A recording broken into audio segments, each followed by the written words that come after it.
اعوذ باللہ من الشیطان الرجیم بسم اللہ الرحمن الرحیم۔ سورہ بقرہ آیات نمبر 183 تا 188 میں روزے کے احکامات تفصیل کے ساتھ بیان کیے گئے ہیں۔ نیز رشوت کے ذریعے حکام تک رسائی اور ناحق دوسروں کا مال کھانے کی ممانعت کی گئی ہے۔ اعوذ باللہ من الشیطان الرجیم۔ یا ایہا الذین آمنوا کتب علیکم الصیام کما کتب علی الذین من قبلکم لعلکم تتقون۔ اے ایمان والو، تم پر روزے اسی طرح فرض کیے گئے ہیں جیسے تم سے پہلی امتوں پر فرض کیے گئے تھے تاکہ تم پرہیزگار بن جاؤ۔ ایاما معدودات فمن كان منكم مريضا او على سفر فعدة من ایام اخر۔ یہ گنتی کے چند دن ہیں، پس اگر تم میں سے کوئی شخص مریض ہو یا سفر میں ہو تو دوسرے دنوں میں گنتی پوری کر لے۔ وعلى الذين يطيقونه فدية طعام مسكين فمن تطوع خيرا فهو خير له وأن تصوموا خير لكم إن كنتم تعلمون۔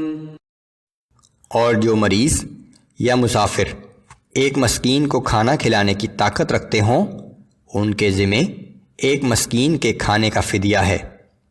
پھر جو کوئی اپنی خوشی سے زیادہ نیکی کرے تو وہ اس کے لیے بہتر ہے، اور اگر تم سمجھ رکھتے ہو تو تمہارا روزہ ہی رکھ لینا تمہارے لیے زیادہ بہتر ہے۔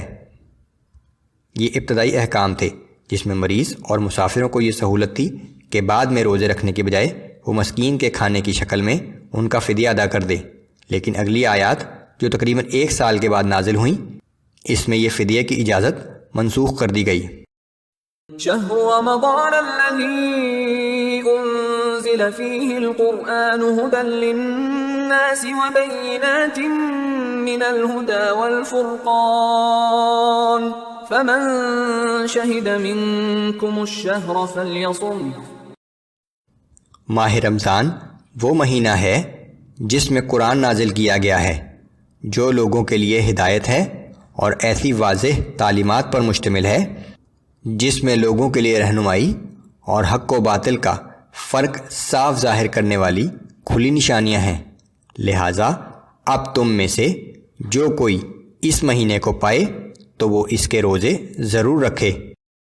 ومن كان مريضا او على سفر فعدة من ایام اخر۔ اور اگر کوئی شخص بیمار ہو یا سفر میں ہو اور روزے نہ رکھ سکے تو دوسرے دنوں میں گنتی پوری کر لے۔ يريد الله بكم اليسر ولا يريد بكم العسر ولتكملوا العدة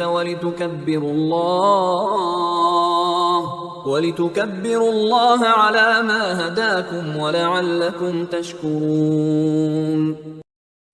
اللہ تمہارے لیے آسانی چاہتا ہے، مشکل نہیں چاہتا۔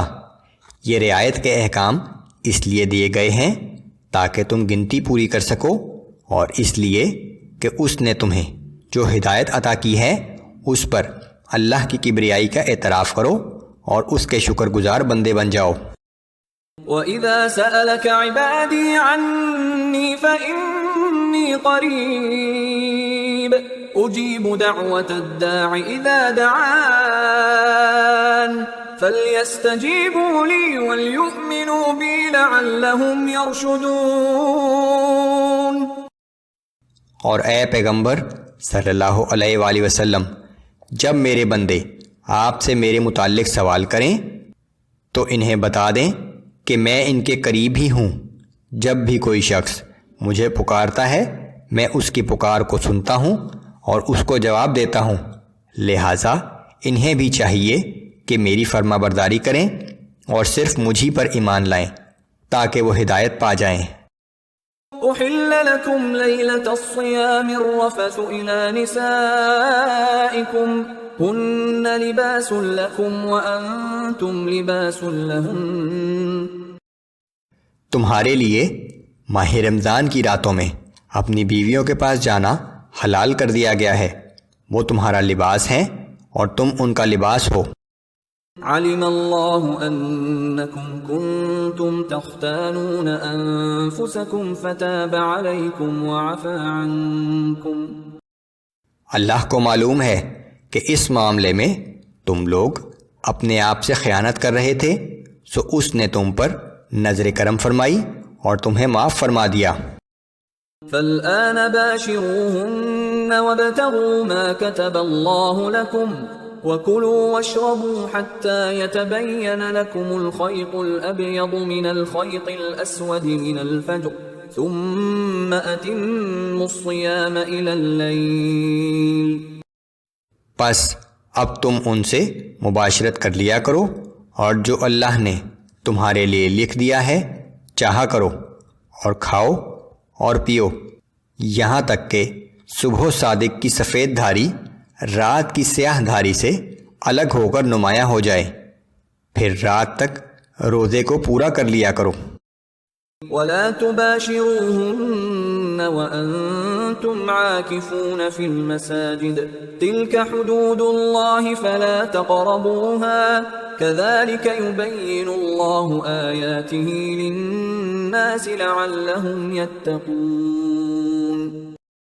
اور جب تم مساجد میں اعتکاف کی حالت میں ہو تو اس دوران بیویوں سے قربت نہ کیا کرو، یہ احکام اللہ کی مقرر کردہ حدود ہیں، پس ان کے نزدیک بھی نہ جانا۔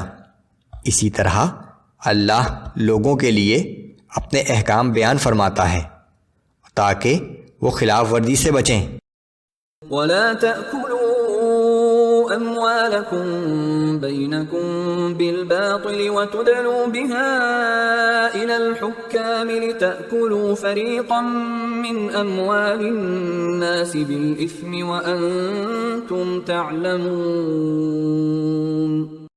اور تم ناجائز طور سے آپس میں ایک دوسرے کا مال نہ کھایا کرو اور نہ مال کو بطور رشوت حاکموں کو اس نیت سے دیا کرو تاکہ لوگوں کے مال کا کچھ حصہ جانتے بوجھتے ہوئے تم بھی ناجائز طریقے سے کھا سکو۔